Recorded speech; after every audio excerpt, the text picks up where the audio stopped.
really are rather appealing creatures, don't you think? I'm searching for isopods in the wilds of suburban Philadelphia. That is, my back porch. My expedition is one of a number of semi-virtual field trips I plan to share with my students in the fall. Semi-virtual refers to the fact that I am actually here in the field, but I'll be communicating my results online. Now let's take a look at this idea in a little bit more detail. First, a definition. Science education. The teaching of scientific concepts to non-scientists, such as school children, college students, and/or members of the general public. Scientific illustration, of course, is a form of science education. As a result of restrictions associated with the coronavirus, most people have been practicing social distancing, and consequently, person-to-person interactions have declined dramatically. In addition, people have become less active and are spending less time outdoors. While these strategies have no doubt slowed the spread of COVID-19, adopting these practices makes it hard for science educators to use various hands-on approaches to teach people about the natural world. In my case, this means eliminating a number of the activities I include in my scientific illustration classes. Observing quarantine restrictions means that students and instructors have been discouraged from interacting closely. Certain activities, such as sharing microscopes, have been prohibited, and field trips are no longer included in curricula. It is this last issue that will be addressed in this program. Another definition: field trip. An excursion made by students or research workers to study something firsthand. Field trips are used to enrich instructional experiences. They are a form of experiential learning. In my scientific illustration class, I take students on off-campus field trips at least once a semester. We are fortunate that there is a nature center just a few miles away from the university. A final definition: semi-virtual field trip. An excursion made by individual students on their own to observe and study something outside of the classroom. These trips are real in that they actually take place, but virtual because the results of students' investigations are shared online. In my classes, field trips serve a number of purposes. First, participating in field trips allows students to escape the traditional classroom environment. Second, by studying in the field, students can connect more closely with the settings associated with the subjects they draw. And third, students can experience, to a limited degree, some of the conditions confronting naturalist illustrators of the past. Real field trips and semi-virtual field trips share the same goals. Inspiration for the idea of semi-virtual field trips was derived partly from a book I used when I was a naturalist. That book was 10-Minute Field Trips by Helen Russell. Dr. Russell was a noted environmental biologist, author, illustrator, and educator who was one of the first PhD graduates of Cornell University's Nature Study Department. Russell taught at Fitchburg State College and was a consultant for both the New York and the Brooklyn Botanical Gardens.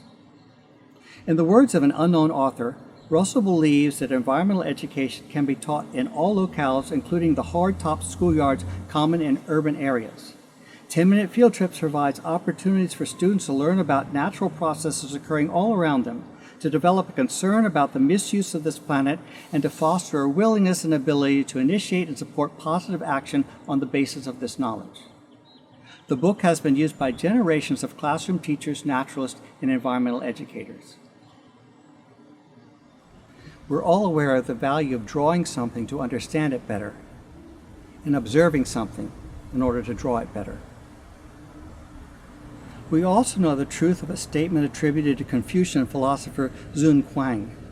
Tell me and I forget, teach me and I may remember, involve me and I learn.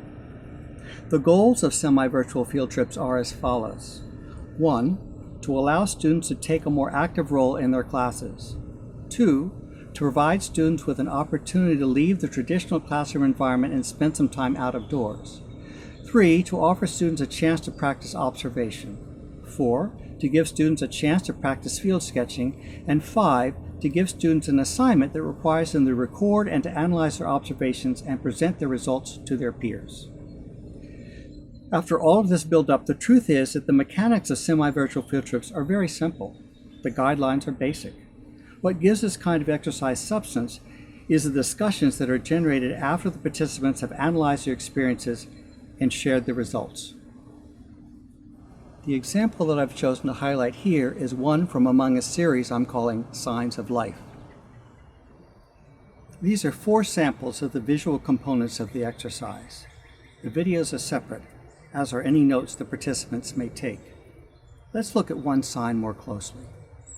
As you can see, the activities, goals, and directions are listed, as well as some examples of the kinds of visuals that could be generated. What is not mentioned is that the participants should also be thinking about what they are experiencing as they are experiencing it. In this example, the destination of the backyard excursion was a fallen tree, and though a beetle was discovered hiding beneath a piece of bark, the sketches of the carvings produced by the bark beetles, not the beetle itself. It didn't stay around long enough. The accompanying video is nothing special, simply a way to record the environment in which the observations and drawing took place.